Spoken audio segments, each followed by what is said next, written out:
Pooktre tree law, one of the things trees try and do when you prune them back is they try and capture the light, all the possible light space again. This tree is a pretty good example. When we first got this tree, it was about this sort of big, from the pot to the tree, and we ordered it through Amazon on the mail. Now the thing is, this is its second season of growth.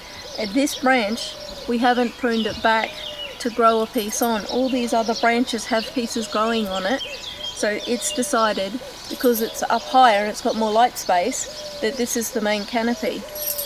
But even here, where I've pruned this one back, when I pruned this particular branch back here, it was the same size as this at that time.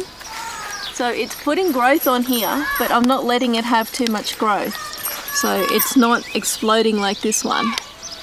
When a tree explodes, some of the things it tries to do is put all this extra growth on. So if we have a look at this one, I'll bring it over so we can see it.